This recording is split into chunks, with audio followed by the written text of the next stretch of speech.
ॐ विश्वं दर्पणदृश्यमाननगरी तुल्यन्निजान्तर्गतं पश्यन्नात्मनि मायया बहिरिवोद्भूतं यथा निद्रया यः साक्षात् कुरुते प्रबोधसमये स्वात्मानमेवाद्वयं तस्मै श्रीगुरुमूर्तये नमः इदं श्रीदक्षिणामूर्तये बीजस्यान्तरिवाङ्कुरो जगदिदं प्राङ्निर्विकल्पं पुनः मायाकल्पितदेशकालकलना वैचित्रचित्रीकृतं मायावीव विजृम्भयत्यपि महायोगी वयस्वेच्छया तस्मै श्रीगुरुमूर्तये नमः इदं श्रीदक्षिणामूर्तये तस्मै श्रीगुरुमूर्तये नमः इदं श्रीदक्षिणामूर्तये।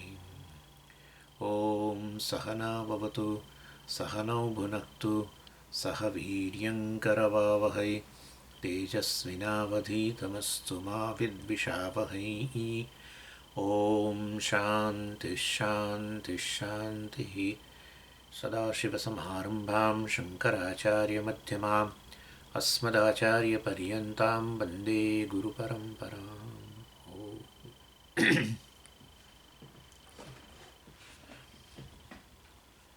48 श्लोक। इदृग्बोधे पुमर्थत्वं मतमद्वैतवादिनां मृद्रूपस्य परित्यागात् विवर्तत्वं घटे સ્થિતમ। એટલે વેદાંતની અંદર પેલું કહેવાય છે કે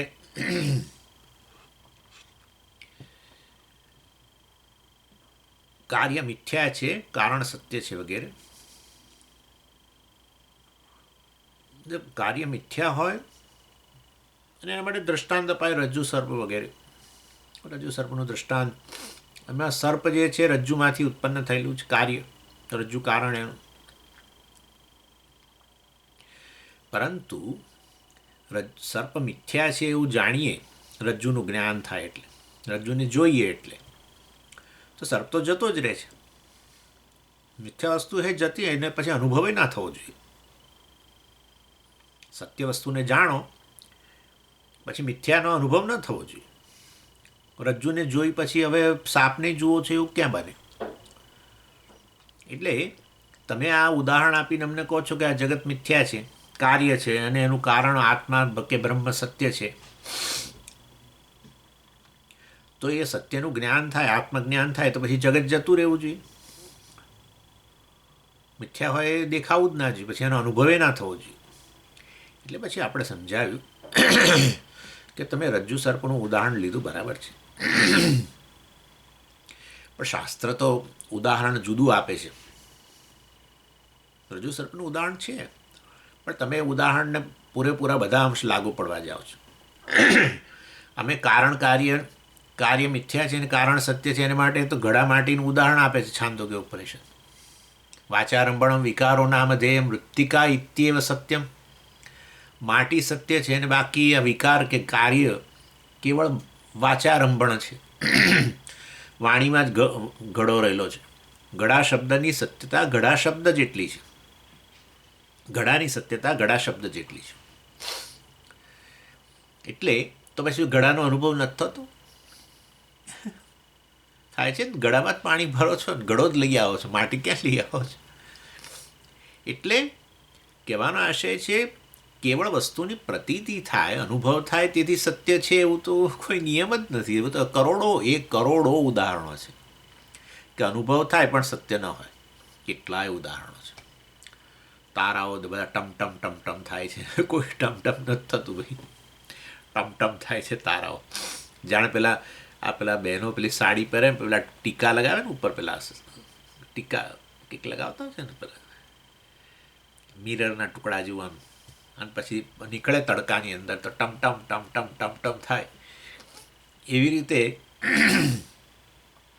રાત્રે તારાઓ અવકાશની અંદર હે ને, આભલા, એટલે આભલા કહે છે. જો આભલા, હવે યાદ આવ્યો મને શબ્દ, આભમાં ચમકે આભલા. એટલે કહેવાનો આશય છે એવું ચમકે છે, કશું ચમકતું નથી. સમજી, એ તો આમ ચમક થાય. એટલે આમ એક ક્ષણમાં પેલા એ આથમી જાય જાણે ને પછી પાછા પ્રગટે. અરે એ તો મોટા સૂર્ય કરતાં મોટા અને મોટા પ્રકાશમાન પદાર્થો છે, સતત ચમકતા રહે છે, દેખાય છે આટલા ટેણક, એટલે છે બહુ મોટા. એટલે અનુભવ થાય છે એક પ્રકારનો. સત્ય વસ્તુ છે તદ્દન જુદી, અને જતા રહે છે. રાત્રે એમ કે દિવસે જતા રહે છે. બોલો ક્યાં જાય? સૂર્ય જતો રહે છે, કશું જતું નથી રહેતું ને આવતું, બધા ત્યાં જ છે. તો સૂર્યપ્રકાશની અંદર આટલા એ વસ્તુ જાણે ઝાંખી પડી જાય છે. બહુ દૂર રહેલા છે, સૂર્યની સરખામણીમાં અત્યંત દૂર છે. અને બધા એને કારણે બધા નાના દેખાય છે, ને જાણે અત્યંત પ્રકાશમાન પદાર્થની હાજરીમાં, જે નજીક છે એની હાજરીમાં વસ્તુ દેખાતી નથી. એટલું જ છે. આવું બધું કેટલું છે, કેટલુંય છે. તમને અનુભવ થાય છે કે ચંદ્ર પણ પ્રકાશમાન છે. સમજી, જો સૂર્ય છે ને એવો છે, ચંદ્રનો પ્રકાશ જુદા પ્રકારનો, સમજી, સૂર્યનો પ્રકાશ જુદા પ્રકારનો. એટલે આપણે કહીએ છીએ ખરા ચંદ્ર પ્રકાશ, એ ચંદ્રનો કોઈ પ્રકાશ જ નથી. ચંદ્રનો કોઈ પ્રકાશ નથી, એ તો સૂર્યપ્રકાશ જ છે, પરાવર્તિત થઈને. કેટલું! અને આવું તો હવે જાણી લીધું ને આપણે હસીએ લીધું કે નથી, ચંદ્ર તો ખરેખર સૂર્યના પ્રકાશથી પ્રકાશિત થાય છે. પરાવર્તિત સૂર્યપ્રકાશને આપણે ચંદ્રપ્રકાશ કહીએ. આવું જાણી લીધા પછી એ ચંદ્ર હજુ પ્રકાશમાં જણાય છે કે નહીં જણાતો? જણાય છે, પણ મિથ્યા ખરો કે નહીં? મિથ્યા. ચંદ્રપ્રકાશ મિથ્યા, નેચરલી સાચો નથી જ. એટલે વસ્તુ દેખાય માટે સાચી છે, પ્રતીતિ થાય, અનુભવ થાય માટે સાચી છે, એવો કોઈ નિયમ નથી. એવી ને એવી તો અહીંયા છે. અને સરસ ઉદાહરણ આપ્યું 47મા શ્લોકમાં, પુમાન અધો મુખે નીરે ભાતોપ્યસ્તિન વસ્તુતઃ તટસ્થ મર્તવત તસ્મિન નૈવાસ્થા કસ્યચિત ક્વચિત. અધોમુખે નીરે પુમાન ભાતઃ અપી વસ્તુતઃ નાસ્તિ. આ તળાવના કિનારે ઉભેલો માણસ જે છે એ જળમાં ઊંધો દેખાય છે, પણ આવો દેખાતો હોવા છતાંય ખરેખર ત્યાં છે જ નહીં. પોતે બહાર ઊભો છે, હું સાચો છું અને હું તો બહાર છું, હું ઊંધો નથી, મારું માથું અદ્ધર છે ને પગ જમીન પર છે. આ બધું જ એને પોતાના વિશેનું આવું સ્પષ્ટ જ્ઞાન છે. એ આવો ઊંધો અંદર દેખાઈ રહ્યો હોય જળની અંદર, તો પણ એને સાચો તો ન જ માને. સાચો નથી માનતા તો પછી દેખાતો બંધ થઈ જવો જોઈએ. મિથ્યા છે, તો પ્રતિબિંબ જ છે ખાલી. તો પ્રતિબિંબ મિથ્યા છે તો દેખાવું ન જોઈએ. તમે કહો છો પ્રમાણે મિથ્યા વસ્તુ જો જતી જ રહેવી જોઈએ, તો ચાલુ જ રહેશે દેખાવાનું. જો વ્યક્તિ જળમાં દેખાય ને એની સાથે સમજો કે ભૂલી જાય પોતાની જાતને કે હું તો બહાર ઊભો છું, ડૂબેલો નથી, અને મારું માથું અદ્ધર છે ને પગ જમીન પર છે ને, આ બધું કદાચ ભૂલી જાય અને જે પેલું દેખાય છે પ્રતિબિંબ એને સાચું માની લે, તો પછી કૂદી પડે કે હારે હું તો ડૂબી રહ્યો છું, મારે નીકળી જવું જોઈએ બહાર. એને કૂદીએ પડે અંદર, અથવા તો બૂમો મારે, અરે મને બચાવો, મને બચાવો, મને બચાવો, હું તો જળમાં ડૂબી ગયેલો છું. એટલે વાસ્તવની અંદર તમે તમારી જાતને જાણતા ના હોવ તો જ્યાં પ્રતિબિંબિત થતા હો, સમજો આ વસ્તુ, જ્યાં પ્રતિબિંબિત, આજે એ સમજાવવાનું, જ્યાં પ્રતિબિંબિત થતા હો ત્યાં જુદા જ દેખાવ, પણ એ દેખાવ એને સાચા ત્યારે જ માની લો જ્યારે તમે તમારી જાતને જાણતા ના હો. આ દૃષ્ટાંત મને બહુ જ ગમી ગયું છે. એટલે એવી ને એવી રીતે જ્યારે આપણી સમજ જ્યારે દ્રઢ થઈ જાય, એટલે અહીંયા કહ્યું કસ્યચિત ક્વચિત ન એવા આસ્થા અસ્તિ તટસ્થ મર્તવત. તટસ્થ મર્ત્ય, મનુષ્ય જે તટસ્થ એટલે કિનારે ઊભેલો છે બહાર, એને પેલી આસ્થા એના હોતી નથી. શું કે આ અંદર જે છે એ વસ્તુ સત્ય છે, એ વસ્તુ એ જાણે છે કે તો મિથ્યા છે, મારું પ્રતિબિંબ છે, એ સાચું નથી. અને માટે અને છતાં એની પ્રતીતિ ચાલુ રહે છે. એવી ને એવી રીતે આપણે આપણી જાતને ન જાણતા હોઈએ અને પછી જ્યારે પ્રતિબિંબિત થઈએ કોઈ જગ્યાએ, તો પછી પ્રતિબિંબને છું એના કરતાં ઉલટો દેખાવ ત્યાંય. પ્રતિબિંબમાં, અને એને સાચું માની લઈએ અને પછી બૂમો પાડીએ મને બચાવો. સ્વામીજી ખરેખર કંઈક મંત્ર કંઈક જાદુ કરો, કંઈક મંત્ર આપો, મને સંસારમાંથી બચાવો, હું સંસારરૂપી સાગરમાં ડૂબેલો છું, બચાવો મને. સ્વામીનો આશરો ન લઈએ તો જ્યોતિષનો લઈએ, જ્યોતિષનો ન લઈએ તો મંદિરોમાં જઈએ, કંઈક તો કરીએ. હું તો સ્વામીજી મારી પાછળ કર્મો પડી ગયા છે, હું આમ છું તો બહુ પાપી છું, પુણ્યશાળી, ફલાણો કામી છું, ક્રોધી છું. એના કરતાં તદ્દન ઊંધા દેખાવ. પણ એ ઊંધા ક્યાં દેખાવ? ત્યાં તો પેલું જળ હતું, અહીંયા શું છે? અંતઃકરણને કારણે. પણ અંતઃકરણને કારણે દેખાવું છું એ પ્રતિબિંબ છે, એ ઉલટું છે, મિથ્યા છે, એવું તમે કેવી રીતે કહી શકો? કારણ કે તમારો જ અનુભવ છે કે તમે એવા નથી. હું શું કરું હવે? હું હોઉં અને છતાંય હું કામી ન હોઉં, હું હોઉં ને છતાં હું ક્રોધી ના હોઉં, હું હોઉં ને હું જીવ ના હોઉં, હું હોઉં અને કોઈ પ્રારબ્ધવાળો પોતાને ન માનું. આવું છે તો ખરું અવસ્થા, સુષુપ્તિ અવસ્થા છે જ. જો તમે અને કામી પણ, તમારો કામી ક્રોધી વગેરે, એટલે બોલાઈ ગયું કામી પણ, એટલે કામ એનો અર્થ તમે બીજું ગંદો અર્થ ન લેશો. કામનો અર્થ મતલબ કોઈ પણ વિષય કામના, એમ સમજી, મને ઘણી ઈચ્છા છે આ વસ્તુ મેળવું, પેલું મેળવું, એમ એ દ્રષ્ટિએ બીજું અર્થ ન લેશો. અને ક્રોધી એટલે હું કામી ક્રોધી સત્ય વસ્તુ હોય તો પછી એ તો જાય જ નહીં, એ જાય નહીં.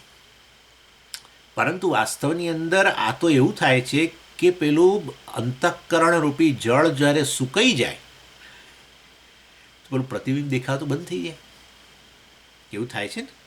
અંતઃકરણ લય પામી ગયું તો હજુ અહમ રહ્યો, પાછું હું તો રહ્યો છું, અહમપણું ન રહ્યું, હું એક વ્યક્તિપણું એવું ન રહ્યું, પણ હું તો રહ્યો, અને કામી ક્રોધીપણું જતું રહ્યું.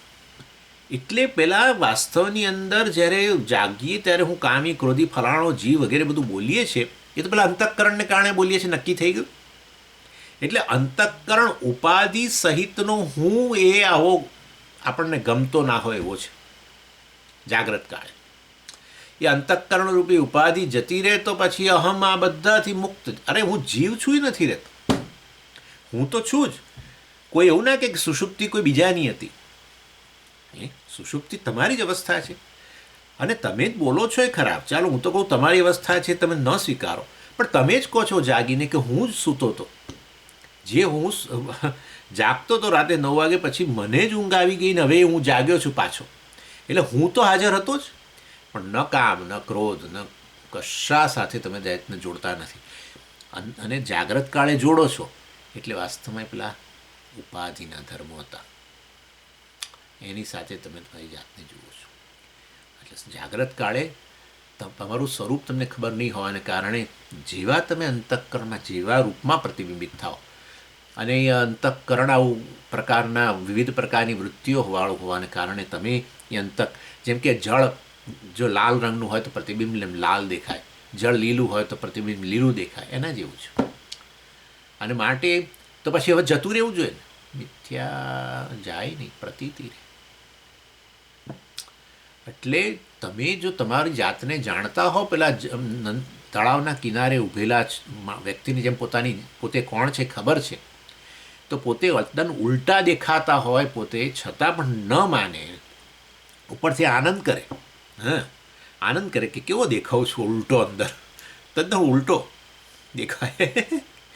અને ત્યારે ઊભો જુએ પોતાને, અરે તું બચાય, ના કંઈ બચાવવાની જરૂર નથી, હું કોણ છું જાણું છું, એમ કે હું કોણ છું જાણું છું. એટલે આ રીતે શાસ્ત્ર કહે છે કે વાસ્તવની અંદર આ જાગ્રત અને સ્વપ્નની અંદર તમે જે દેખાવ છો એ તો તમે પ્રતિબિંબિત છો, તમારા પ્રતિબિંબ છે. અને એ ઉલટા દેખાવાના જ છે, કારણ કે એ પેલા જળના એટલે કે માધ્યમના ધર્મો છે, અંતઃકરણના ધર્મો છે. પરંતુ અંતઃકરણ થકી તમે જે દેખાવ છો એ તો વાસ્તવમાં તમારું પ્રતિબિંબ જ છે. પણ અને પ્રતિબિંબ મિથ્યા જ હોય. અને કેમ મિથ્યા? કારણ કે અંતઃકરણ જ મિથ્યા છે, પછી અંતઃકરણમાં પ્રતિબિંબ મિથ્યા જ હોય ને. અંતઃકરણ એ વાસ્તવની અંદર એ અનુભવનો વિષય છે, એના દ્વારા પછી આપણે કહે છે અંતઃકરણ છે. તમે તો સાક્ષી છો, નક્કી આપણે જોઈએ જ છે બધું નૈષ્કર્મ સિદ્ધિ. એટલે હું તો સાક્ષી છું વાસ્તવની, અંતઃકરણને પ્રકાશિત કરું છું, અંતઃકરણને ચેતનતા પ્રદાન કરું છું, વગેરે વગેરે. એના થકી હું આવો ઉલટો દેખાઉં છું. અંતઃકરણમાં પ્રતિબિંબિત થઈને ઉલટો દેખાઉં છું, પરંતુ એવો હું છું નહીં. જો તમે તમારી જાતને ન જાણો, તળાવ કિનારે ઉભેલો વ્યક્તિ પોતાની જાતને ન જાણે તો પછી જેવો દેખાય છે અંદર પેલા જળમાં એવો માની લે, ઉલટો માની લે. અને ઉલટો પોતાની જાતને જાણે તોય હજુ પેલા એની અંદર ઉલટો દેખાયા કરે, પણ એને સાચું ન માને, પ્રતીતિ અનુભવ ચાલુ રહે. એવી રીતે અત્યારે તમને જાગ્રત અને સપનાની અંદર જે તમે તમારી જાતને જુઓ છો એ આવા છે, અનુભવ થતો રહેશે આવો કે હું કામી, હું ક્રોધી આવું, તો પણ તમે જાણો છો કે હું ખરેખર એ નથી, તો આ તો મારું પ્રતિબિંબ જ છે. અને મિથ્યા હોય તો પણ એ વસ્તુ ચાલુ રહે છે. એટલે આ રીતે અહંકારમાં પ્રતિબિંબિત થાય છે. હું શિવ છું, ચિદાનંદ રૂપે શિવોહમ શિવોહમ. પરંતુ આ રીતે અહીંયા એ જ હું શિવ અંતઃકરણ રૂપી જળમાં જીવ જેવો દેખાઉં છું એમ. પણ આવું આ વસ્તુને મિથ્યા છે, આરોપિત છે. તમે કહું કે બધું અંતઃકરણના ધર્મોનો આરોપ કરી લે છે, હું તો એવો છું જ નહીં. નમે કામ શું કે નમે રાગ દ્વેષો નમે લોભ મોહ મદો નૈવ મે નૈવ માત્સર્ય ભાવ ચિદાનંદ રૂપ શિવોહમ શિવોહમ. મારામાં કામ નથી ને ક્રોધ નથી ને રાગ નથી ને દ્વેષ નથી ને મદ નથી ને માત્સર્ય નથી, હું તો મુક્ત છું. એ બધાનો ફાયદો શું? આ તો ફાયદો છે. હે, તમે આ બધા તમારામાં નથી એ જાણવું એ તો મોટો ફાયદો છે. કારણ કે આના વાળો છું એ તો તમને નડે છે. હું કામી છું એ વસ્તુથી તમે આનંદ, તમારી જાતને અભિનંદન આપો છો, બીજા પાસે અભિનંદનની અપેક્ષા રાખો છો. હું ક્રોધી છું ને સ્વામીજી, મને થોડાક તો મને ક્રોધી હોવા માટે આશીર્વાદ આપો.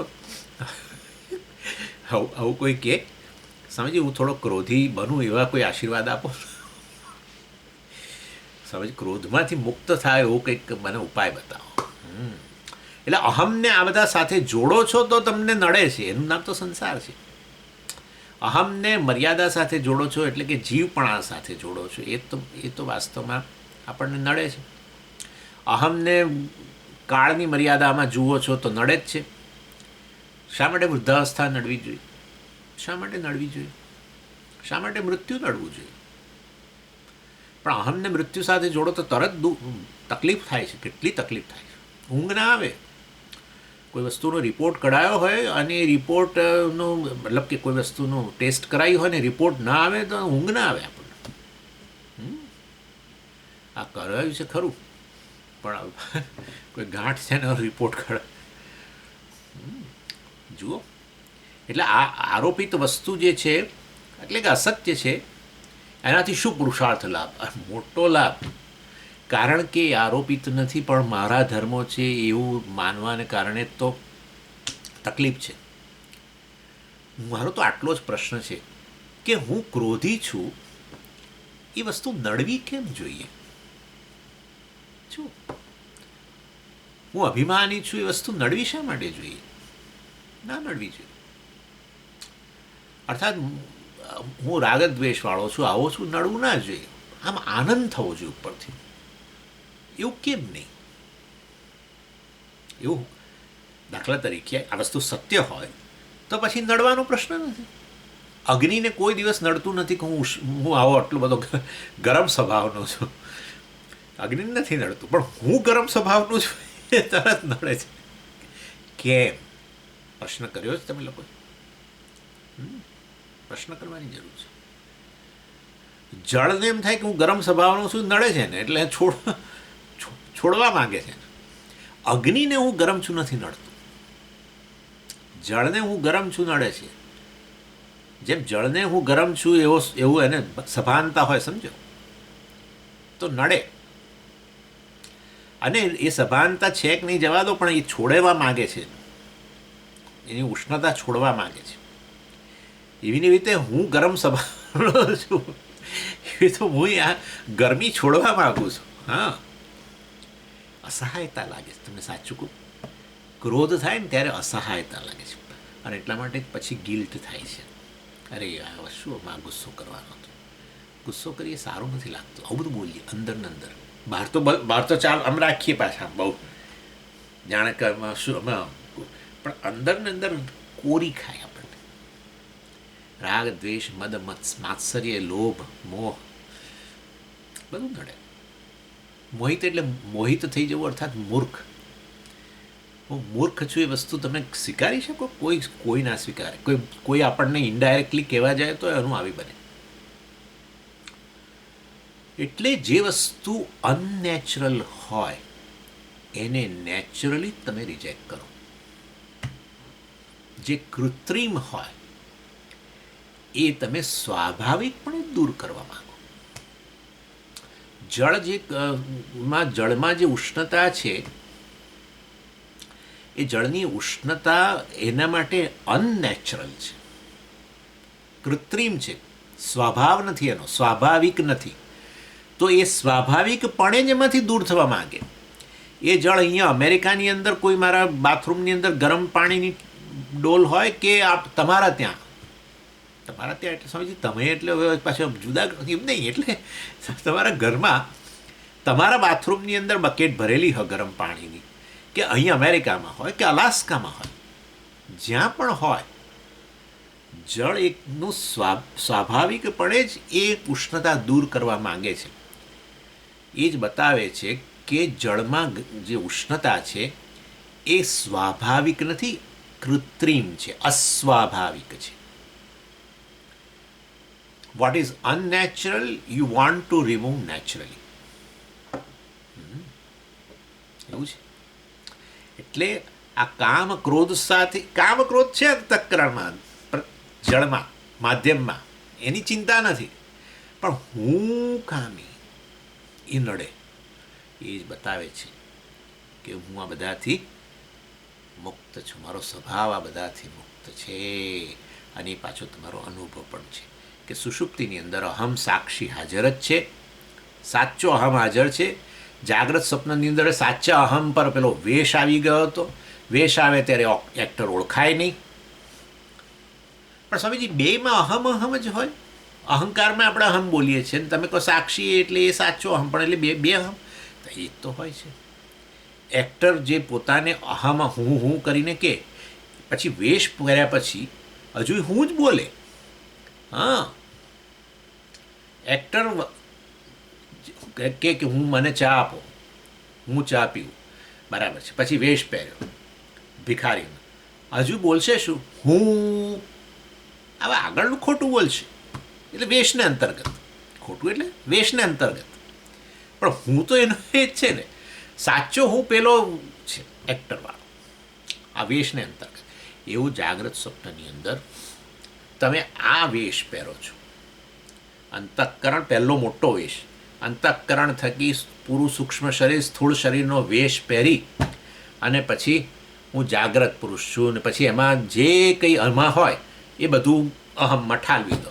સાચા અહમ, મનુષ્યપણું ને પુરુષપણું ને કાળાપણું, ગોરાપણું, ઊંચાપણું, જાડાપણું, ફલાણાપણું, અને પછી દ્રષ્ટાપણું, શ્રોતાપણું, આ તે બધું ભૂખ્યો તરસ્યો, અને પછી અહીંયા જે બધું ઇમોશન, બધી કામ ક્રોધ બધું ઠાલવો, અને પછી બધો વ્યવહાર કરો.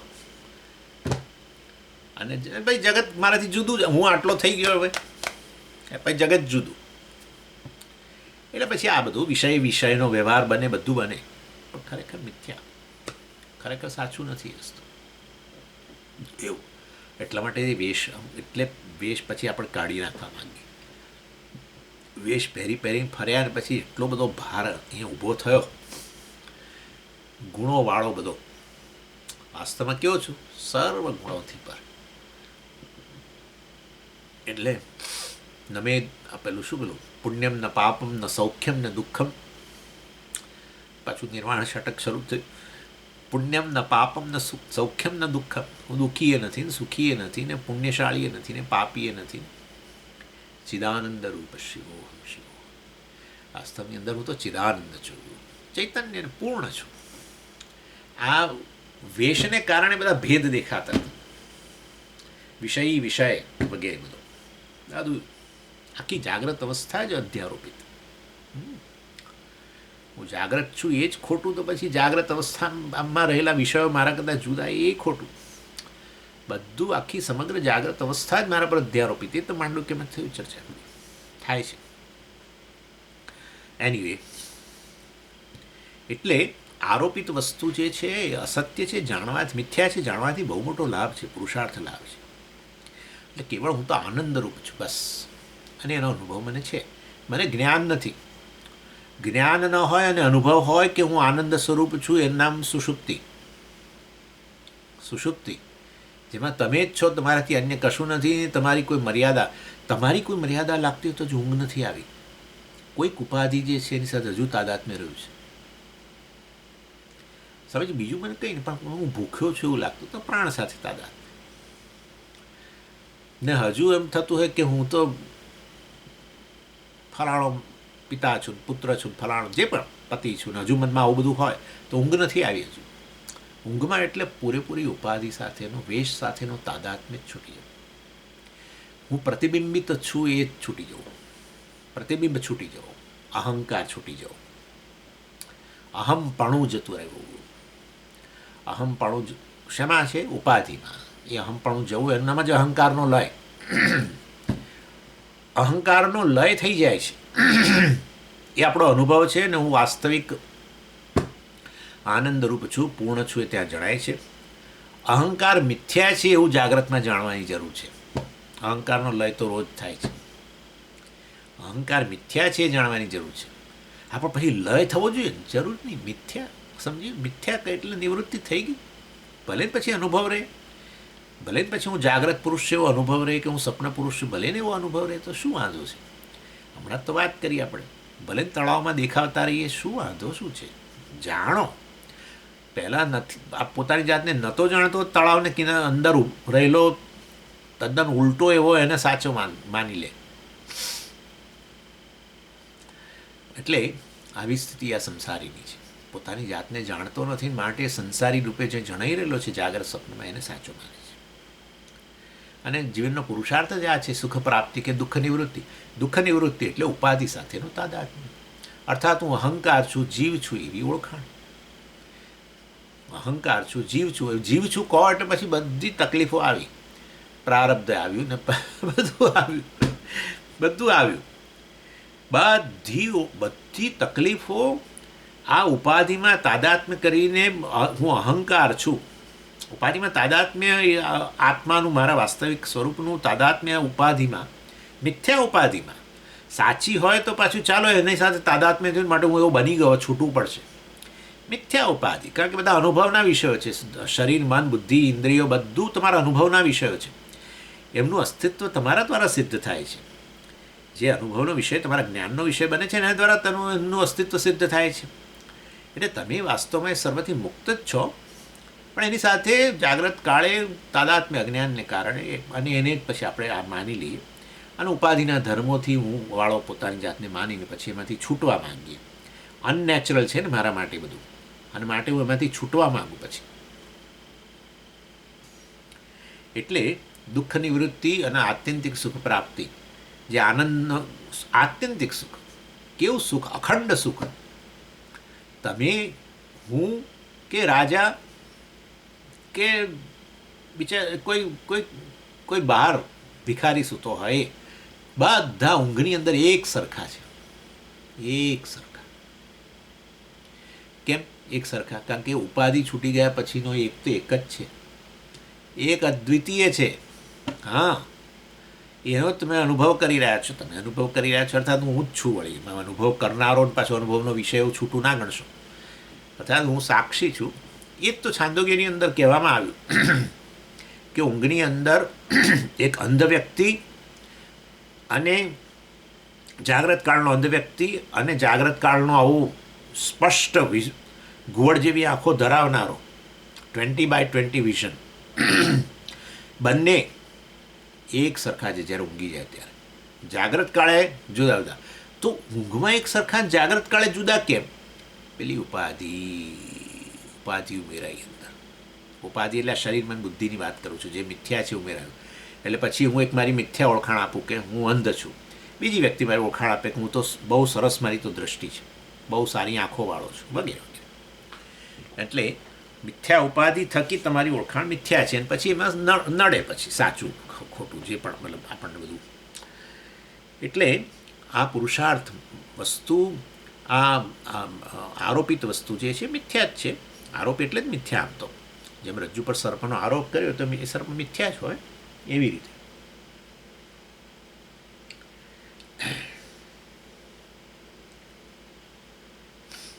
એટલે જેની પ્રતીતિ થતી છે એ મિથ્યા. પ્રતીતિ કરનારો હું સત્ય છું. પ્રતીતિ કરનાર છે એનો કદી બાદ ન થાય. પ્રતીતિ એટલે અનુભવ કરનારાનો કદી બાદ નહીં થાય. અનુભવનો વિષય જે છે એનો બાદ થયા જ કરે છે. એક અવસ્થામાં હોય છે, બીજી અવસ્થામાં નથી હોતું. શરીર, મન, બુદ્ધિ વગેરે એક અવસ્થામાં જણાય છે, બીજી અવસ્થામાં જણાતા નથી. લય પામી ગયેલા જણાય છે, એના પર આવરણ આવી જાય છે વગેરે, અવ્યક્ત બની જાય છે. એવી એવી રીતે વાસ્તવની અંદર જેનો અનુભવ થાય છે એ મિથ્યા છે. અહંકારનો અનુભવ થાય છે, અહંકાર પણ લય પામે છે.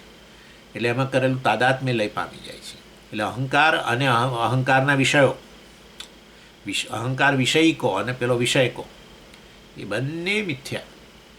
હું એ વિષય બંનેનો આધાર જાગ્રતમાં પણ, સ્વપ્નમાં પણ અને સુષુપ્તિમાં.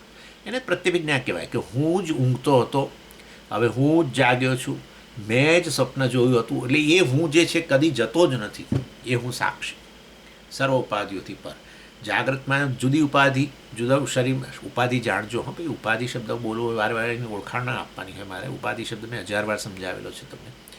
જેવી રીતે સ્ફટિક માટે પેલો જાસૂદનું ફૂલ જાણે ઉપાધિ, જ્યાં પોતાના ધર્મોનો અધ્યારોપ કરે નજીક રહેલી વસ્તુ પર. એવી રીતે આ શરીરમાં બુદ્ધિ અનેક વિશેષોવાળો છે, અને આત્મા જે વિદ્યમાન છે, આત્માને કારણે આ બધાનું અસ્તિત્વ છે.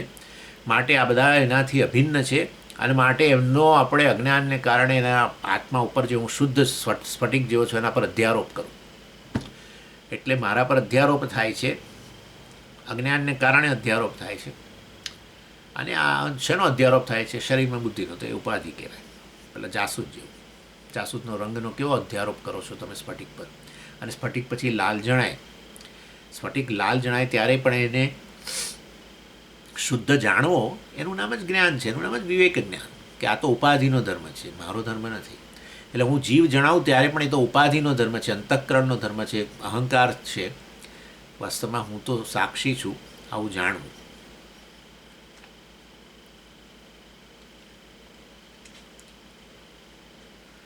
અને આ રીતે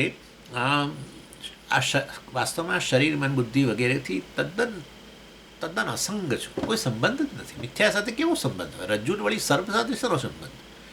કોઈ સંબંધ જ નથી. અરે હું તો કહું છું, આ સ્ફટિકને પણ શેનો સંબંધ? સ્ફટિકને આ જાસૂદ સાથે શું સંબંધ? જરાય નહીં. જો સ્ફટિકને જાસૂદ સાથે સંબંધ થઈ ગયો અને ખરેખર સંબંધ દ્વારા એણે પેલો રંગ ગ્રહણ કરી લીધો હોય, તો હવે સ્ફટિક લાલ બની જ ગયો હતો. સ્ફટિક લાલ જણાય ત્યારે પણ એ વાસ્તવમાં નિરંગ જ છે. એનો અર્થ કે એને પેલા ઉપાધિ જાસૂદ સાથે કોઈ સંબંધ થયો જ નથી, અસંગ છે. એવી ને એવી રીતે આ સુષુપ્તિની અંદર હું અનુભવું છું કે હું આ બધાથી પર છું.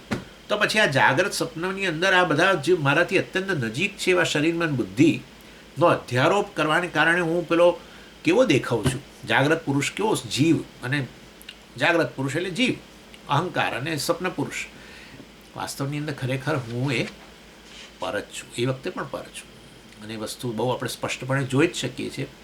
કારણ કે જેવી જાગ્રત અવસ્થા પૂરી થાય ને સ્વપ્નમાં જવું, તો જાગ્રતના બધા જ ધર્મો જાણે મારા પર એકે જણાતા જ નથી. સ્વપ્નમાં હોઉં ત્યારે જાણે ઓહો બધા કેટલાય ધર્મોવાળો, પણ સ્વપ્ન પૂરું થઈ જાય ને ઊંઘી જવું તો પછી બધા આ સ્વપ્નના ધર્મો જણાતા નથી. એટલે વાસ્તવની અંદર એનો અર્થ એવો થયો કે આ ખરેખર અધ્યારોપ જ કરેલો છે. એ અધ્યારોપિત વસ્તુ મારામાં જણાય તો પણ ખરેખર હું એવો છું નહીં. બસ. એટલે સદાય અસંગ જ છું. અસંગોહમ અસંગોહમ પુનઃ. આ જેનો અનુભવ કરી રહ્યો છું એ વસ્તુ મને કદી સ્પર્શે જ નહીં. અનુભવ કરનારો પેલો અહંકાર નહીં. હવે સમજો, હું સાક્ષી. હવે બરાબર ખ્યાલ રાખજો. અહંકાર તો ખરડાયેલો છે. અહંકાર જે છે, દ્રષ્ટા જે છે, દૃશ્ય વસ્તુથી ખરડાય છે, હે ને? કોઈક વસ્તુ જુએ છે તો એને રાગદ્વેષ ઉત્પન્ન થાય છે. કે કામ ક્રોધ ઉત્પન્ન થાય છે. દ્રષ્ટા ખરડાય છે પેલો અહંકાર, મતલબ જેવું જુએ જેવું સાંભળે એને અનુરૂપ એનામાં બધો પરિવર્તન આવે છે. પરંતુ ખરેખર હું તો આ બધાથી પર છું. અહંકાર પણ આવો બદલાતો રહે છે, એનો પણ હું સાક્ષી છું. અને એ અહંકાર લય પામી જાય છે હું ત્યારે પણ હું તો હાજર જ છું, વગેરે વગેરે વગેરે. આ બધો વિવેક કરીને હું અસંગ છું. અસંગતામાં આનંદ છે. વસ્તુથી ખરડાઈએ તો આપણને તકલીફ પડે. એટલે કેટલાય સંબંધોમાં આપણને લાગે કે આપણે બહુ એનાથી ખરડાઈ જઈએ છીએ તો આપણે એનાથી દૂર રહેવા માગીએ છીએ. એટલે કેટલાય સંબંધોમાં ખરડાઈ જઈએ તો પછીમાં એ ઇન શોર્ટ કહેવાનો આશય એવો છે કે હું અસંગ છું. આ બધો એટલે પેલા કહે છે કે ઈદૃક બોધે પુમર્થત્વ મતમ અદ્વૈતવાદીના. આટલો બોધ ઈદૃક બોધે, આ પ્રકારનો બોધ તમારા વિશે જો થશે, આત્મબોધ થશે તો પુમર્થત્વ પુરુષાર્થ સિદ્ધ થઈ જશે અદ્વૈતવાદીના. અદ્વૈતી કહે છે બીજું કશું કરવાની જરૂર જ નથી. મૃદરૂપસ્ય અપરિત્યાગાત વિવર્તત્વ ઘટે સ્થિતમ. અને માટે આ હું જે આત્મા છું એ સત્ય છે, અને આ નિર્વિકાર છું. આ જગત વિકારી છે, અહંકાર એ વિકારી છે, અને જગત પણ વિકારી છે. અને વાસ્તવની અંદર એ તો બધું વિવર્ત છે, પરિણામ નથી. મારું કોઈ પરિણામ નથી આ બધું. અર્થાત અહંકાર અર્થાત હું શિવ છું, અશિવ હતો ને હવે જીવ બની ગયો, એવું કોઈ પરિણામ નથી. હું તો સદાય શિવ સ્વરૂપ જ છું. ખાલી આ જીવત્વનો અંતઃકરણ થકી અધ્યારોપ કરું છું, મિથ્યા અંતઃકરણ થકી. જે પેલી માટી યથાવત રહે છે અને ઘડાની પ્રતીતિ આવતી જતી રહે છે, અને ત્યારે આપણે ઘડાને માટીનો વિવર્ત કહીએ છીએ. એટલે છાંદોગ્ય શ્રુતિની અંદર રજ્જુ સર્પનું ઉદાહરણ એટલા માટે ના આપીને માટી અને આ ઘડા વગેરેનું ઉદાહરણ આપ્યું. આમ સામાન્ય રીતે એ છે ને પરિણામવાદનું દૃષ્ટાંત લાગે. ઘડા માટી જે છે એનું પરિણામ, એમાં આવ્યો વિકાર અને શું બન્યો? ઘડો, પરિણામવાદ. પરંતુ વાસ્તવની અંદર એટલે એમ માને કે માટી તો સત્ય છે, માટી મિથ્યા કોઈ ના કે, પણ ઘડો એ સત્ય છે એમ કે. પરિણામવાદ એટલે શું કે માટીનું પરિણામ થયું, માટીમાં વિકાર આવીને આ ઘડો બન્યો. એટલે માટીનું કાર્ય, મતલબ એટલે માટી અને ઘડો બંને સાચા. એટલે પછી કહ્યું કે ભાઈ માટી મતલબ કે આ ઘડો નહોતો બન્યો ત્યારે માટી હતી, અને ઘડો નહીં રહે ત્યારે પણ માટી જ છે, અને અત્યારે વચ્ચે પણ માટી છે, વ્યવહાર જતો નથી. જુઓ, માટી છે, વ્યવહાર જતો જ નથી. માટી રહી નહીં. હવે એવું થાય તો પછી હવે માની લો પરિણામ. જેમ દૂધમાંથી દહીં બન્યું, પરિણામ કહેવાય. હવે દૂધ ન રહ્યું એમ કે દૂધ જતું રહ્યું. દૂધ ગયું આવું શબ્દ તો છે જ. ઘણીવાર શું થાય કે આપણે કે દહીં બનાવતા નથી, આપોઆપ દહીં બને. આપોઆપ દહીં બને છે ને. ફ્રીજમાં રાખેલું, હમણાં અહીંયા જ થયું. ફ્રીજ કે એનું કે પેલી મતલબ કે ઠંડુ નહોતું થતું, મને ખબર નહીં. અંદર જે દૂધ બને હતું એ આપોઆપ જ ધીરે ધીરે દહીં બની. હા, એટલે કાઢીને મેં બહાર કાઢ્યું તો મારા મનમાં શું, એટલે મેં શું વ્યવહાર કર્યો? દૂધ રહ્યું નહીં, દૂધ ગયું. આને પરિણામ કહેવાય. દૂધ હતું, હવે દૂધ ન રહ્યું, પરિણામ. માટી અરે ઘડો, માટી નહોતી, માટી હતી, હવે ન રહી, પરિણામ. ઘડો બન્યો, પરિણામ થયું માટી. આવું નથી થતું. ઘડો નહોતો ત્યારે માટી હતી, એ તો બરાબર જ છે. પરંતુ હવે અત્યારે માટી નથી એવું નથી થતું. માટી હતી અને હવે માટી નથી એવું જો થાય તો ઘડો માટીનું પરિણામ કહેવાય. સમજી ગયા? પરંતુ ખરેખર એવું થતું નથી. અને જતી રહે તોય માટી, ઘડો જતો રહે તોય માટી છે. એને એ રીતે વાસ્તવમાં એટલે માટી ઘડાનું દૃષ્ટાંત વિવર્તનું ઉદાહરણ છે, પરિણામવાદને અનુકૂળ નથી. એવી રીતે આ બાહ્ય જગત જે છે એ સંસાર જે છે વાસ્તવની અંદર મિથ્યા પ્રતીતિ થાય છે, અને એને અનુરૂપ હું સંસારી એવી પ્રતીતિ જે છે એ વાસ્તવની અંદર આવી છે કે મિથ્યા છે. પાણીમાં પડેલી પેલી પ્રતિબિંબ સમાન છે. એ જ સમજ પડી. એટલે તમે એમાં કંઈક સમજાયું નહીં બરાબર. એવું છે કે ભાઈ હું તો હતો જ, સુષુપ્તિમાં હું હતો, જાગ્રતની અંદર એ હું છું, પછી સપનાની અંદર એ જ હું છું. એવું તમને થતું નથી કે જે હું સપનામાં હતો એ હું બદલાઈ ગયો છું, હવે જુદો હું છું. ના, મેં જ સ્વપ્ન જોયું, મેં જ મારી જ હું જ જાગતો હતો, હું જ ઊંઘી ગયો હતો, હું જ સ્વપ્ન જોઉં છું, અથવા હું જ મેં જ સ્વપ્ન જોયું, હું જ ઊંઘતો હતો. કારણ કે આ બોલવા માટે જાગ્રત અવસ્થા જોઈએ ને એટલા માટે. હું હું જ સ્વપ્નમાં હતો, હું જ ઊંઘતો હતો અને હું જ જાગું છું, એક જ હું. હા, એ હું રહ્યો નહીં. પહેલાં હું હતો પણ હવે હું રહ્યો નહીં, તો પરિણામ થઈ ગયું. બહુ થતું નથી. એવા નિર્વિકાર તમે છો. એટલે આ બધી અવસ્થાઓ જે છે વાસ્તવમાં મિથ્યા છે. ઘડો જેમ મિથ્યા છે, માટી સત્ય છે કેવી રીતે ખબર પડી? અને કે ઘડો માટીનું વિવર્ત છે કેવી રીતે ખબર પડી?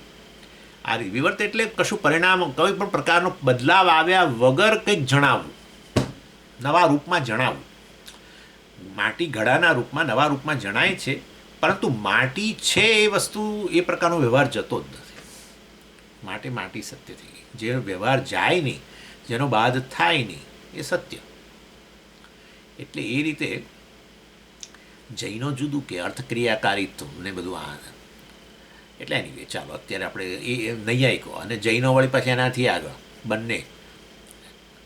એટલે કહેવાનો આશય કે આ વસ્તુ સત્ય માટેની શંકરાચાર્યજીએ આ રીતે વાસ્તવની અંદર સમજાવ્યું કે જે ત્રિકાલેપી તિષ્ઠતી ઇતિ સત, ત્રણેય કાળમાં જે વસ્તુ રહે એને મતલબ કે જેનો બાદ ન થઈ શકે એને જ સત્ય કહેવું છે.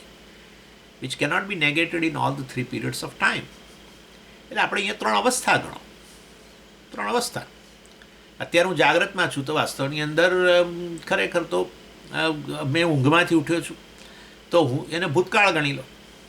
અત્યારે જાગ્રતમાં છું, વળી પછી આવશે ભવિષ્યની અંદર સપનાવસ્થા, ઊંઘ કે પાછી ઊંઘ વગેરે. ગમે તે અવસ્થા આવે ને જાય, પણ હું જતો નથી.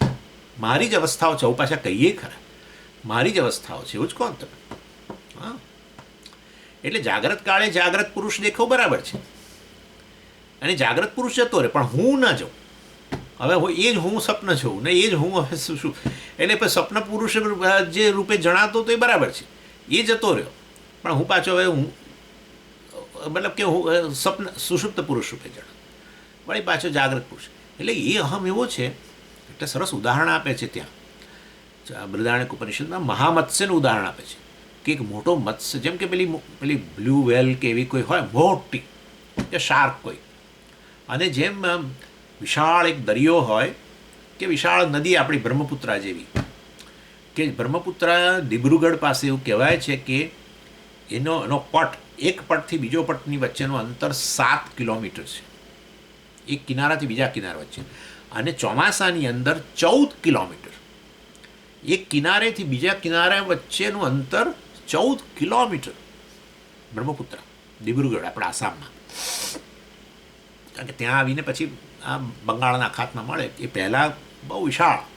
ગંગા નદી પણ તમે જાણો છો એ પ્રમાણે કલકત્તા એના પહેલાં પેલો કયો પ્લેસ, ત્યાં ખૂબ વિશાળ મોટો પટ. કારણ કે છેલ્લે બધી નદીઓ બીજી એ મળતી જાય ને રસ્તામાં, પછી એટલે પાણી ઠલવાતું જ જાય.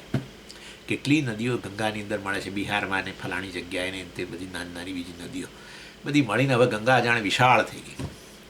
એનીવે, એટલે આ રીતે મહામત્સ્યનું ઉદાહરણ આપ્યું ત્યાં કે એ મત્સ્ય જે છે, આવો મોટી માછલી, શાર્ક કેવી, એ જેમ એક કિનારેથી બીજે કિનારે કેવી એફર્ટલેસ થઈ જાય, અને કિનારા પર ઊભેલા વ્યક્તિઓ કિનારે ઊભેલી વસ્તુઓથી અસ્પૃષ્ટ હોય.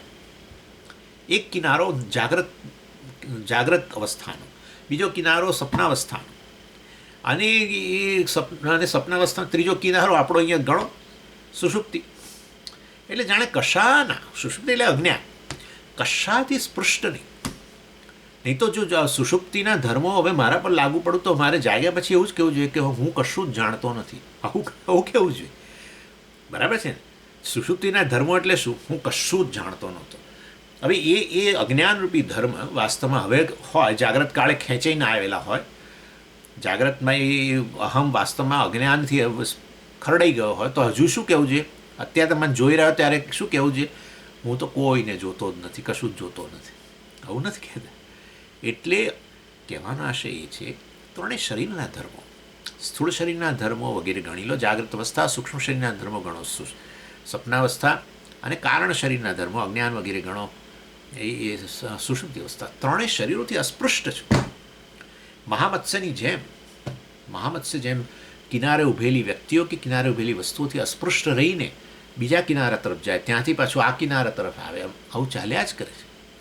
આવો અસંગ વાસ્તવની અંદર અવસ્થાઓમાં રહેલી વસ્તુ ને અવસ્થાઓમાં હું જણાતો, જે તે જાગ્રત વગેરે રૂપે જણાતો, સર્વથી અસ્પૃષ્ટ છું, આવું સાક્ષી છું, કેવળ બ્રહ્મ છું, એ પ્રકારે જાણવું. બસ, તો સંસાર રહ્યો નહીં. જાગ્રત પુરુષનો બધો સંસાર હતો, પણ જાગ્રત પુરુષ જ વાસ્તવમાં એ તો મારો દેખાવ છે, મિથ્યા છે. તો પછી હું સંસારી છું એ તો કેવળ પ્રતીતિ જ છે. હું અસંસારી બ્રહ્મ છું વગેરે છું.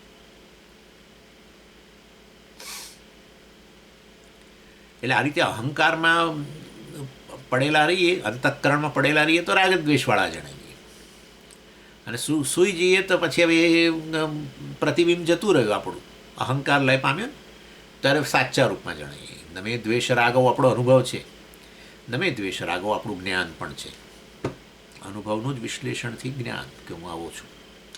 અનુભવ તો રોજ થાય છે, અનુભવનું વિશ્લેષણ કરવું એમના વેદાંત. વેદાંતનું એક્સપોઝર ન હોય તો અનુભવ રહે, પણ આવું જ્ઞાન ન જન્મે કે હું ખરેખર રાગ દ્વેષથી મુક્ત છું. એટલે રેકગ્નિશન કહ્યું. રેકગ્નિશન એટલે આ પ્રકારની ઓળખાણ. તમે છો જ આવા, પરંતુ વેદાંત તમારી ઓળખાણ કરાવે છે તમને. આવી ઓળખાણ, તમે જેવા છો એવી ઓળખાણ. અર્થાત કેવા છો? સંસારથી મુક્ત છો. સંસારથી મુક્ત છો. જાગ્રત કાળે ભલે અત્યારે તમને લાગતું સમય હું તો બહુ રાગ દ્વેષવાળો છું, તમે જે બોલવો બોલો, પરંતુ એ તો તમારી પેલી અંદર તળાવમાં ઊંધો દેખાવ એવા એને સાચા માની લો, એવું તમે માનો છો. ત્યારે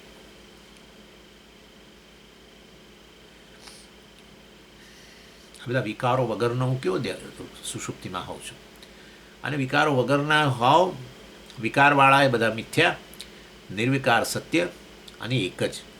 અને માટે તમારા વિકારો જાગ્રત અવસ્થામાં વાળા તમે તમારી જાતને માનો. જાગ્રત અવસ્થાની અંદર તમે હું આવા વિકારવાળો, હું જાગ્રત અવસ્થામાં હું માનું હું આવા વિકારવાળો.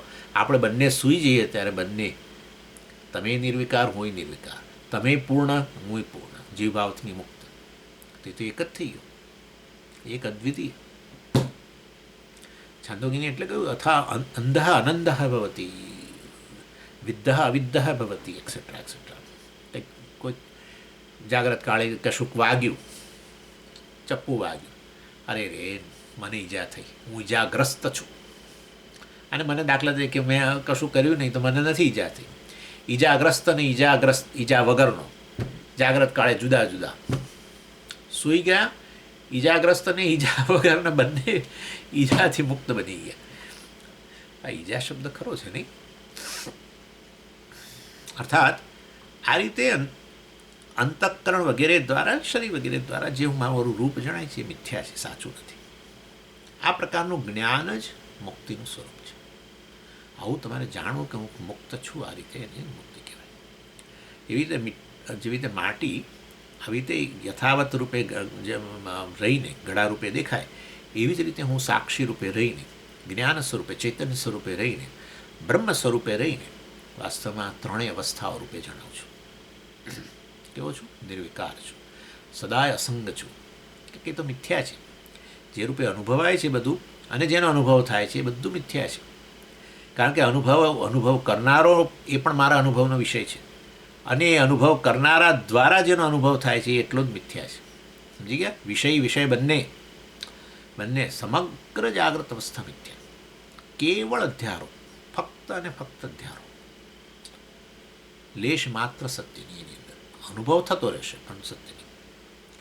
પછી પ્રશ્ન ઊભો થયો કે માટી રૂપે રહે છતાં પણ ઘડાને માટીનું પરિણામ માની લો ને. ભલે માટી તમે કહો છો, ઘડો હોય ત્યારે તમે કહો કે માટી તો છે, એનો એ માટી છે એ વસ્તુ અનુભવ જતો નથી. માની લો કે માટી તો છે, પણ છતાંય ઘડા રૂપે પરિણામી એમ તો કહો. પરિણામનું લક્ષણ છે કે ખરેખર બીજું થઈ જવું. વિવર્તનનું લક્ષણ છે કે કશું બદલાયા વગર નવા રૂપે જણાવું. તો હવે આપણે એની અંદર પેલું રાખો ને કે આત્મા પહેલાં બ્રહ્મ હતો અને હવે એ જીવ બની ગયો એવું રાખો ને. શું જીવ રૂપે પરિણામ પામી ગયું રાખો? એવું કેમ ના સમજી લઈએ? એનો ઉત્તર આપે છે પરિણામે પૂર્વરૂપમ ત્યજેત તત્ક્ષીરરૂપવત મૃત્સુવર્ણે નિવર્તેતે ઘટકુંડલયોર્નહિ. ઘટકુંડલયોર્નહિ. ભાઈ પરિણામ, પરિણામ એટલે તો બદલાવ. કારણમાં કોઈ પરિવર્તન આવે ત્યારે પરિણામ કહેવાય. પણ એમાં કારણ જે છે એનું સ્વરૂપ જે હતું એ ના રહે અને પછી નવું બને. કારણનું જે સ્વભાવ હોય એ ન રહીને એ ન જણાય કાર્યની અંદર, તો પરિણામ.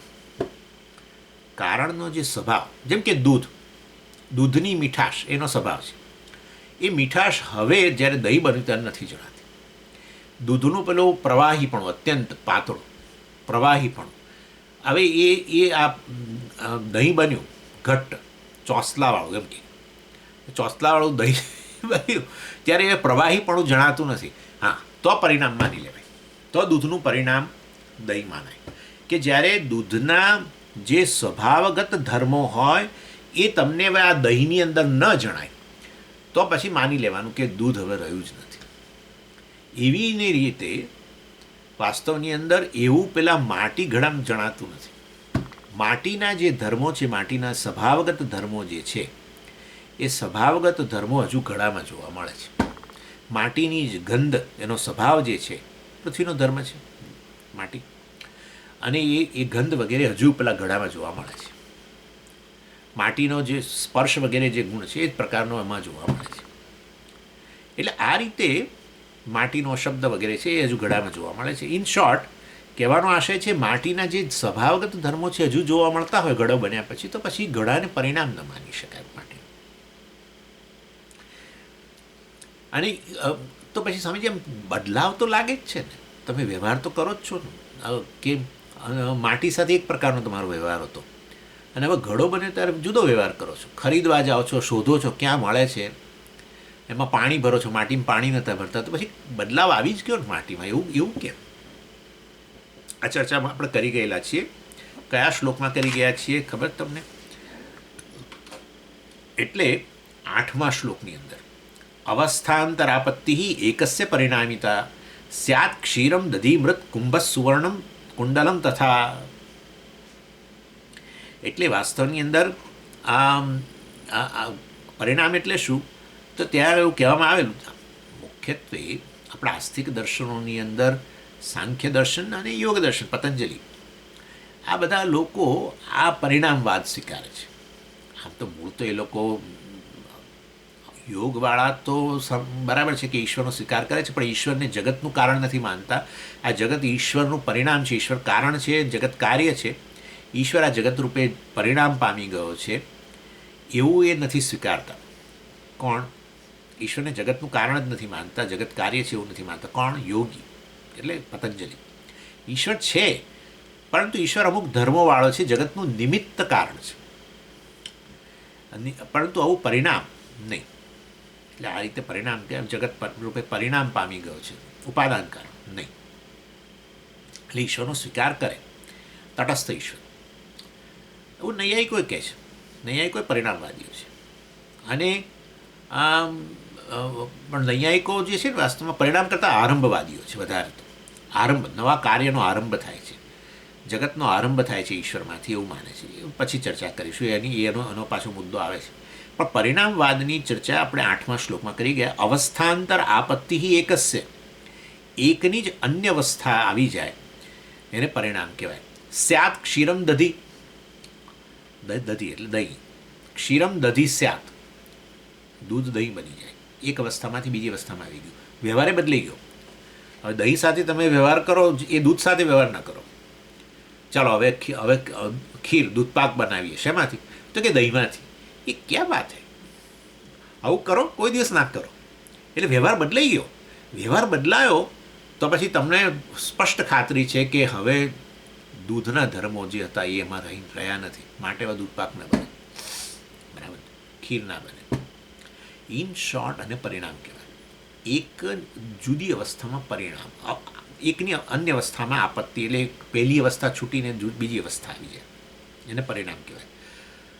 એટલે મૃત કુંભ, બોલો, તમે તો માટી ઘડાનું દ્રષ્ટાંત આ વિવર્ત માટે આપતા હતા, હમણાં જ તમે આપ્યું. હવે અહીંયા તો પરિણામ કહે છે.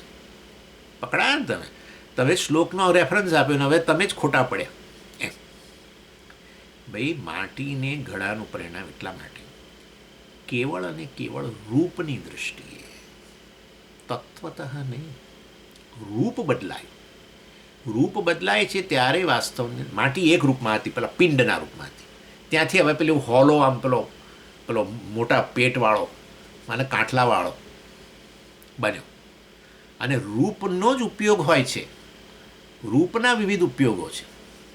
હા, અને સુવર્ણ કુંડલમ તથા સુવર્ણ કુંડળ બન્યું. કુંડળ અહીંયા વીંટિયા જે પણ બંગડી વગેરે તે રૂપનો ઉપયોગ છે, તત્વતઃ હજુ સુવર્ણ જ છે.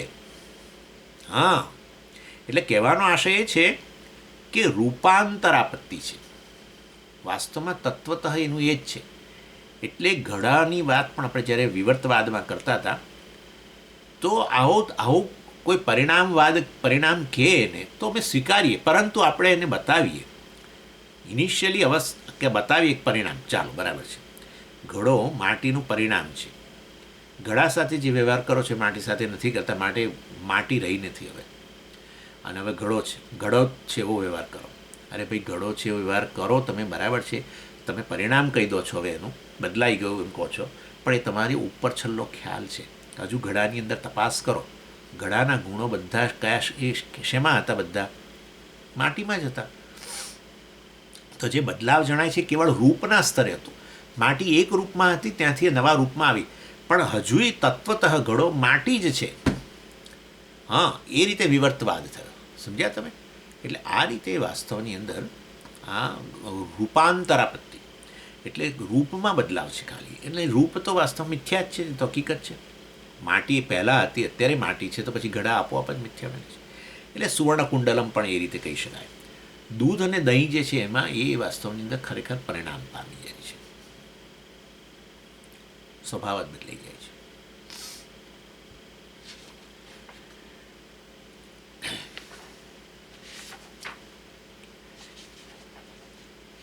એટલે પરિણામે પૂર્વરૂપમ ત્યજેત ક્ષીર રૂપવત મૃત સુવર્ણે નિવર્તે તે ઘટકુંડલયોર નહીં.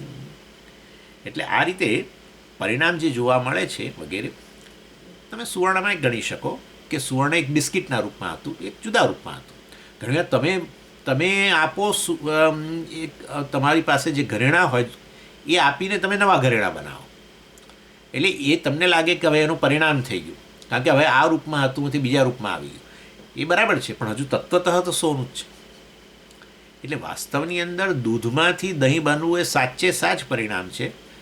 ઘડા અને માટીની દૃષ્ટાંત કે સુવર્ણ અને વીંટી વગેરેના દૃષ્ટાંતની અંદર ઉપર છલ્લો દેખાવ છે, ઉપર છલ્લો બદલાવ છે, ઉપર છલ્લો રૂપની દૃષ્ટિ મિથ્યા.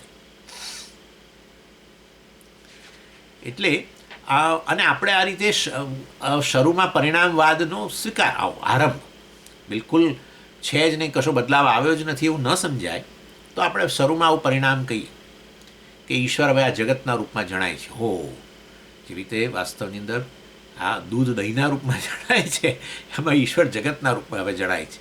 ઈશ્વર નથી રહ્યો એવું નથી રહ્યું, બરાબર છે.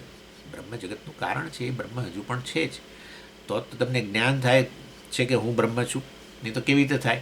અત્યારે જ્યારે સર્જન છે ત્યારે જ તમને આ જ્ઞાન થાય કે હું બ્રહ્મ છું, તો પછી હજુ બ્રહ્મ તો છે જ સર્જન થયા પછી પણ. એટલે એની વે એટલે જીવ જ વાસ્તવની અંદર આ આત્મા કે સાક્ષીનો વિવર્ત છે. એટલે એને કારણે વાસ્તવની અંદર કોઈ ખરેખર સ્વભાવમાં બદલાવ નથી આવ્યો. હું અકર્તા જે છું, અભોગતા સાક્ષી આત્મા છું, એ હવે આ કર્તા વગેરેના રૂપમાં જાગૃત અવસ્થાની અંદર જીવ રૂપે જાણે જણાઈ રહેલો છું, બન્યો નથી, સ્વભાવ બદલાયો નથી. એ રીતે વિવર્ત જ છે. મૃત સુવર્ણે નિવર્તે તે ઘટકુંડલયોર નહીં. ઘડો કે કુંડળ વગેરે જે બને ત્યારે માટી કે સોના પણ છૂટી જતું નથી, અને માટે ઘડો વગેરે કે મીઠી વગેરે એ પેલા માટી કે સોનાનું પરિણામ છે. ખરેખર એનો સ્વભાવ બદલાઈ ગયેલું છે. હવે રહ્યું નહીં માટી સોનું વગેરે, એવું રહેતું નથી. માટી સોનું જે છે એ માટી કે સોના પણ હજુ છૂટતું નથી, માટે એનો વિવર્ત જ ગણવો જોઈએ. એનીવે, અને પછી પ્રશ્નોત્તરી વગેરેથી સમજાવે છે કે ઘડ વગેરે જે સ્થળે આ કારણ જે એનું જે છે એ એ નિર્વિકાર છે, વિકાર પામ્યા વગરનું છે. માટે ખરેખર પરિણામવાદ ન લઈ શકાય. વિકાર ખરેખર થઈ જાય છે, દૂધનો દહીં એ વિકૃત અવસ્થા આવી ગઈ, વિકાર થઈ ગયો, પરિણામ બદલાઈ ગયું, એવું અહીંયા નથી. માટે અહીંયા વિવર્તવાદ જ આપણે સ્વીકારીએ છીએ. એ વસ્તુ હવે જોઈશું આગળ. અને એ રીતે પછી જે બીજા દર્શનો છે એનો અહીંયા બાદ કરવામાં આવશે. નૈયાયિકો વગેરેનો આરંભવાદ આપણે પહેલાં કરી ગયા, પરંતુ પાછું ફરી અહીંયા એ ફરી યાદ કરાવે છે કે આ બધા નૈયાયિકો અને વૈશેષિકો આરંભવાદ, અર્થાત જે કારણ છે એમાંથી ખરેખર જુદા જ ગુણોવાળું કાર્ય ઉત્પન્ન થાય છે, આરંભ થાય છે, માટે આરંભવાદ કહેવામાં આવે છે. અને આ સાંખ્યો વગેરે કહે છે કે ભાઈ કારણ ખરેખર માંથી નવા ગુણોવાળું કાર્ય નથી બનતું, પણ કારણની એક બીજી અવસ્થા, નવી અવસ્થા જ ઉત્પન્ન થઈ જાય છે, એનું પરિણામ આવી જાય છે કારણમાં અને કાર્ય બને છે. એટલે કારણ જ હવે આ કાર્ય રૂપે જણાય છે, એ વાસ્તવની અંદર પરિણામ પામ્યું છે. એ સાંખ્યો અને યોગશાસ્ત્રવાળા એનો પણ બાદ. અને છેવટે આપણે કહીશું વિવર્ત. ખરેખર હજુ એ કારણ જ આ કાર્યના રૂપ, મિથ્યા કાર્યના રૂપમાં જણાયેલું છે, પરિણામે પામ્યું નથી. સમજી ગયા?